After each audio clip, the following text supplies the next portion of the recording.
So welcome to the channel. Of course, I'm Dr. Samuel Jones. And as always, I'm excited to share with you. The title of this video is called Why Your Faith is Fueled in the Field.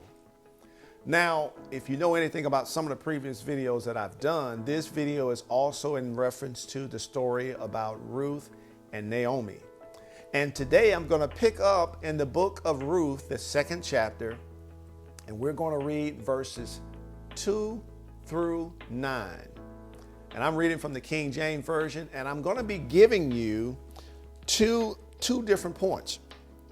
The first point I'm going to be giving you is what keeps people from going to their field. And then the second piece I'm going to be giving you is 5 things to identify the right field for you. Okay? So let's get into the story and give you the backdrop. So it says, "And Ruth the Moabitess said unto Naomi, Let me now go to the field and glean ears of corn after him in whose sight I shall find grace. And she said unto her, Go, my daughter. And she went and came and gleaned in the field after the reapers. And her hap was to light on a part of the field belonging unto Boaz, who was the kindred of Elimelech. And behold, Boaz came from Bethlehem and said unto the reapers, The Lord be with you. And they answered him, The Lord bless thee. Then said Boaz unto his servant that was set over the reapers, Whose dansmill is this? And the servant that was set over the reapers answered and said, It is the Moabitish dansmill that came back with Naomi out of the country of Moab. And she said, I pray you, let me glean and gather after the reapers among the sheaves. So she came and hath continued even from the morning until now, that she tarried a little in the house. Then said Boaz unto Ruth, Hearest thou not, my daughter? Go not to glean in another field, neither go from after them. Have I not charged the young men that they shall not touch thee? And when thou art athirst, go unto the vessels and drink of that which the young men have drawn. Now that's part of a long story. So let me give you some backdrop. Elimelech was Naomi's husband who passed away. Naomi had 2 sons who also passed away. Naomi also had another daughter-in-law named Orpah who left and she went back home. And so now you have Naomi, you have Ruth, and they're back home in Naomi's country. And Ruth is saying, Naomi, I'm going to the field. I'm going to work. I'm going to make sure that I take care of you. It's going to be all good. Naomi tells Ruth, listen, there's a man by the name of Boaz. He was related. He was in the family of my husband. He is wealthy. He has plenty of fields. Go to his field and glean. That's why I wanted to name this subject of this video, Why Your Faith is Fueled in the Field. You know, so many times people say they have faith and they want to build their faith and they're working their faith and they're testing their faith and all of these things, but they're not in their field. This story is about Ruth actually going to the field, and you can hear Boaz said, I heard about you. I know about you. You're committed to excellence. I'm interested in you. I'm going to take care of you. You're going to have everything that you need. You see, when we go to the fields in our life, our field, we're going to have everything that we need. And sometimes people get stuck. They don't go to their field because sometimes they're comparing their fields to someone else's field. Or they're judging that, I don't think I belong in this field. I don't want to have to do all of that. And that's how some people feel. So I'm going to give you 6 things that I've learned what keeps people from going to their field. Okay? Number 1, the first thing that keeps people from going to their field is emotional baggage, right? So many times they're just stuck in the past. They're comparing their present situation to something that happened in the past. And they're just walking around with it, and they think, you know what, since that happened to me in the past, it's probably going to happen to me now, and they're stuck, right? I just wish people would just release all of that emotional baggage. As you can see, Ruth did not have that emotional baggage. Ruth said, you know what, I'm going to the field, I'm going to work, I'm going to do a great job. Why? Because I'm taking care of my mother-in-law. That's important. Number two, reason that keeps people from going to their field is the fear of making mistakes. There are some people who are just afraid of failure. I'm here to tell you, failure is nothing but feedback. If you have failed anything in your life, that failure is telling you this is some feedback. So the next time you attempt to do this, look at what you got wrong last time. If you need more help, get some help. If there's an area you really need to focus on that you didn't really do well in last time, focus on that the next time. Failure is nothing but feedback.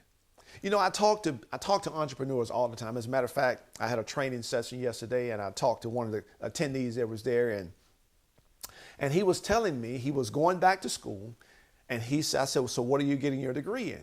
And he said business administration. And I said, cool. I said, well, so what kind of business are you thinking about opening? He said, well, I want to do a daycare. I said, okay.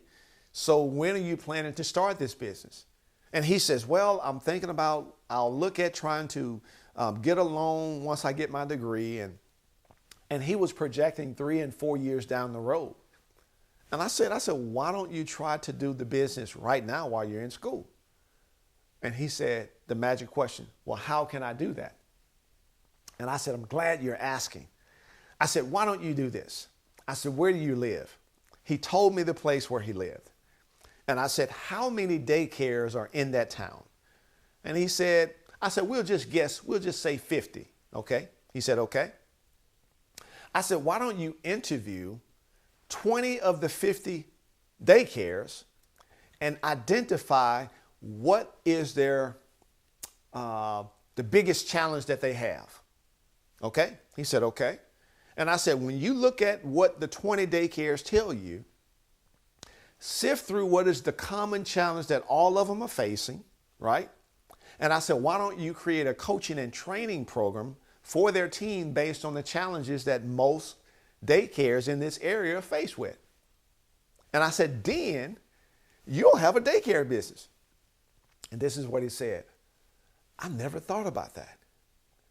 You see, the reason why sometimes we never think about the opportunities that are right before us is because we have fears of making mistakes.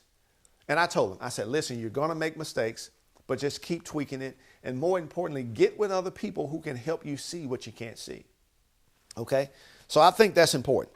Number 3, the reason why people don't go to their fields is because they have limited beliefs. You've heard the limited beliefs, and you probably said them to yourself. I'm too old. I'm too young. I don't have a degree.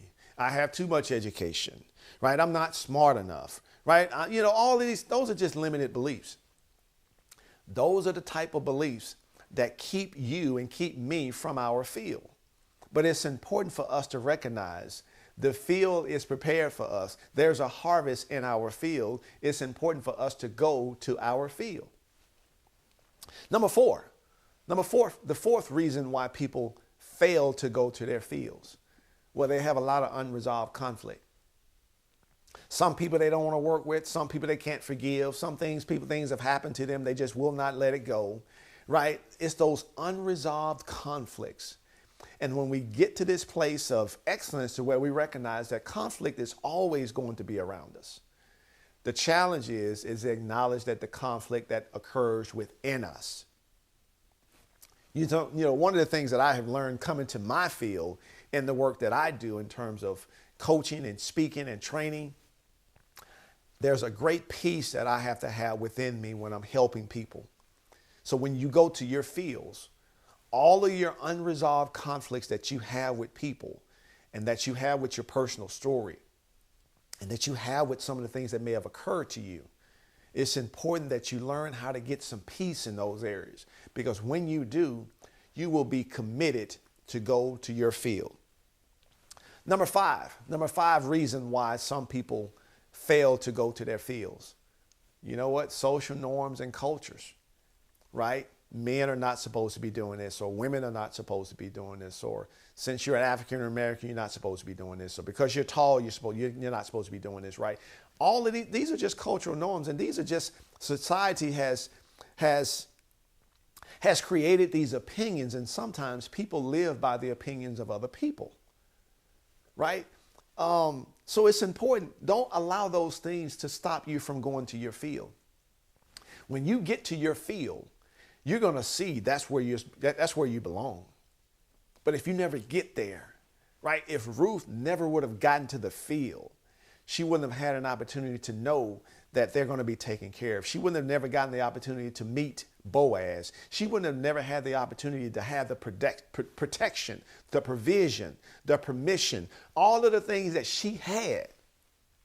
She would have never known that she had access to that. And so when you stay away from your field, there is so much that you're missing out on. And last but not least, the sixth reason why people fail to go to their field is something called the comparison trap. They're stuck in this vicious cycle of always comparing themselves to someone else. Wow, look how they do that. They make it look easy. Well, you don't realize they've had a model in their home their whole life. Their mother, their father, that's what they did. Or matter of fact, they make it look so easy, but you have no idea that they've been doing it for 30 years, right? It's the craziest thing when we start comparing ourselves to other people. I think the older I'm getting now, the better I'm getting to a place to recognize that people inspire me who do what I do, but I always walk away knowing not to try to be them. You know why?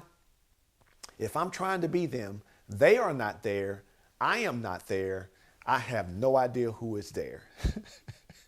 So don't compare yourself to anyone else, right? If there's an industry you want to work in, if there's a profession you're wanting to do, I'm talking to speakers all the time, or people who would like to be a speaker.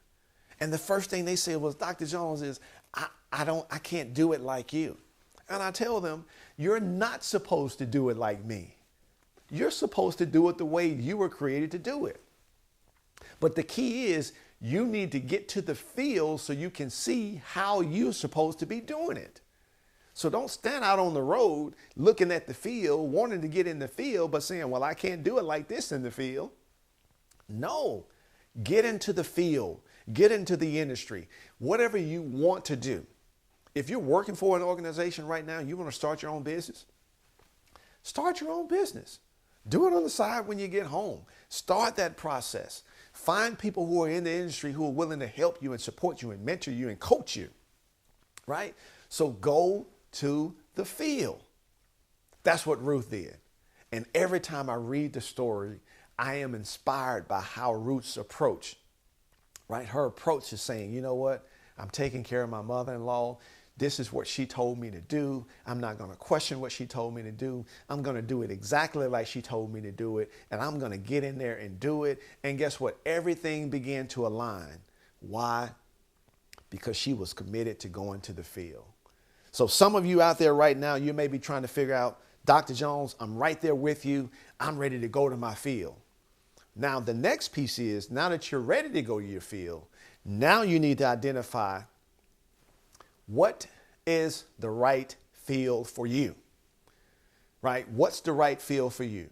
So here are 5 things that I'm going to give you to help you determine whether or not that field is the right field for you. Okay?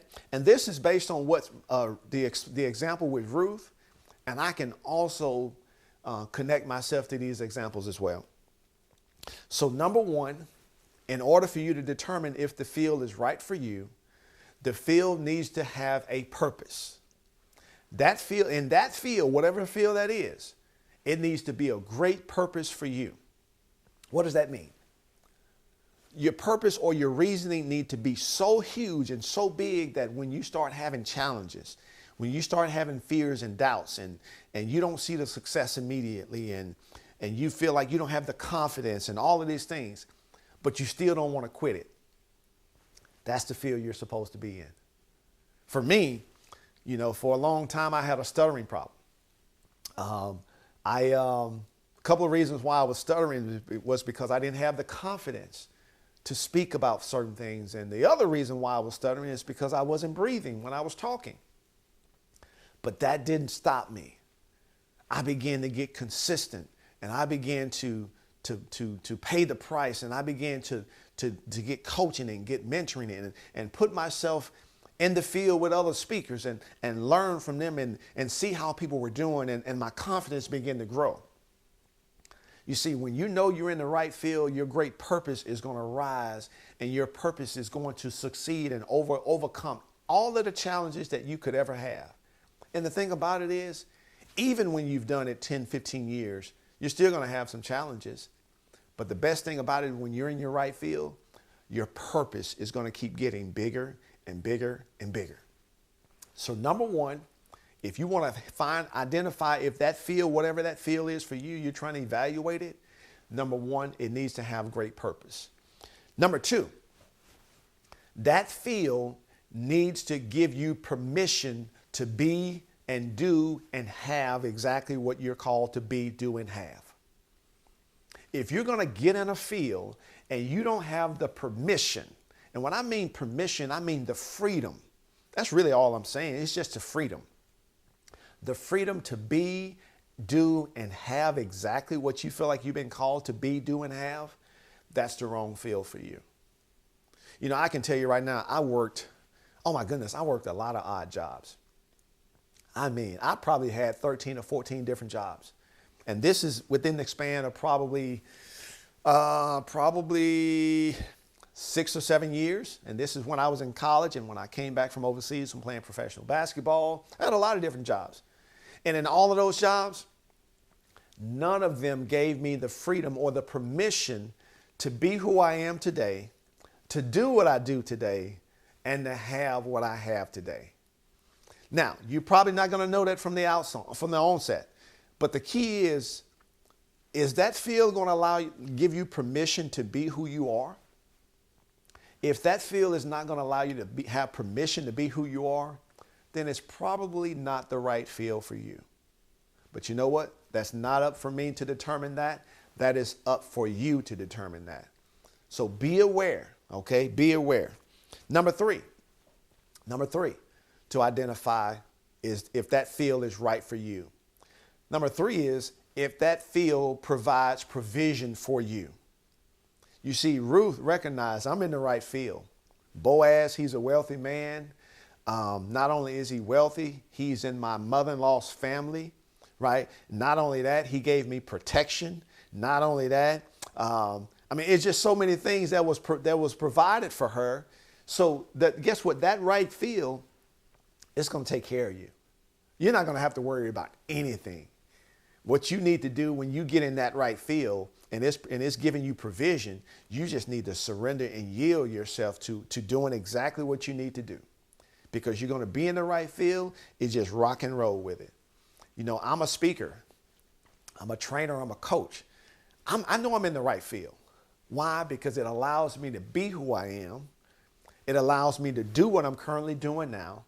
And it allows me to have exactly what I have. And so I want to encourage you, if you're not in the right field, figure out what that right field is for you, okay? Number four, and this is probably one of the, I'm not going to say it's the most important piece, but it's really, really important. Number four is the people. The field that you get in, the field that you go to, you need to have connection with people, you need to have community with people, and you need to be able to collaborate with people. If you can't do those three things with the people in the field that you're going to, that's probably not the right field for you. Who wants to be in a field with people who you can't connect with, who you can't have community with, and who you cannot have collaboration with? That's not the right field. And I can promise you, that's not the right field for me, because I want to connect with people. I want to have community with people. And more importantly, I want to collaborate with people, because I can't see, I have blind spots. So we all have blind spots. And so it's good to get around people who can support and help you, and vice versa, that you can do the same for them. Okay? So evaluate that. If there's a field that you're seeking to go into and you don't have those three things when it relates to people, that's probably not the right field for you. And then last but not least, if you're trying to evaluate a field and you're trying to look and see if that field is right for you, number 5 is that field needs to provide a payoff. If there's not a payoff, it's the wrong field for me. You know, when I'm working with clients and I talk to clients and they call me and I say, I just want to see if this is a great fit for us both. And if there's not a great payoff, and when I say payoff, I'm not talking about the money, right? I'm talking about me providing the value, and my value that I provide is matching the challenges and needs that the client has. To me, that's the biggest payoff for me. Right? When I'm working with a client and they said, Dr. Jones, we were struggling with this, and you came in and you gave us this strategy and you helped us to implement this strategy, and now we see the results. Oh, that's the biggest payoff for me. So if you're seeking to go into a field and there's not a great payoff, chances are you're going to the wrong field. So this video is talking about why your faith is fueled in the field. Yeah, why your faith is fueled in the field. I hope this video is going to help you to, if you're in your right field right now, I hope this video helps you to not only remain there, but grow there and expand your influence there. On the flip side, after watching this video, if you're not in your correct field, the one that you need to be in, I hope those 5 areas right there help you to find your right field. And be just like Ruth, right? Be just like Ruth. Go to our right field and get out there and glean and do the work and allow everything else to take care of itself. Because when we allow everything else to take care of itself, when we take care of our responsibilities, guess what? People around us, they're going to see that, and they're willing to take care of you as well. And I'm not talking about taking care of you in terms of welfare. But I'm talking about taking care of you in terms of, wow, I want to work with her. Wow, I want to serve her the way she's serving us. And to me, that's what this thing is all about. So I'm excited about this. So why your faith is fueled in the field? Because you got to make sure you get to the field and do the work in the field. And if you're not in the right field, find the right field. Okay? So listen, if this video has been helpful, if this content is helping you, like it, share it, comment on it. Let me know what you think about what I'm talking about. And if you have some ideas, some things from the Bible that you'd love for me to share and see if we can pull out some principles to apply to your life or even in your business, I would love to hear from you. Again, share this video with someone who may be struggling, who is in their wrong field, and they just need some direction. Again, it's not for me or you to decide what field someone should be in. I just want to make sure people have the right questions so they can get their right answers and their right responses to live the life that God has really called them to live. And one of the things that I know that He has called us to do is for us to get in our right field. So let's fuel our faith in our field. And I look forward to seeing you on the next video. Take care.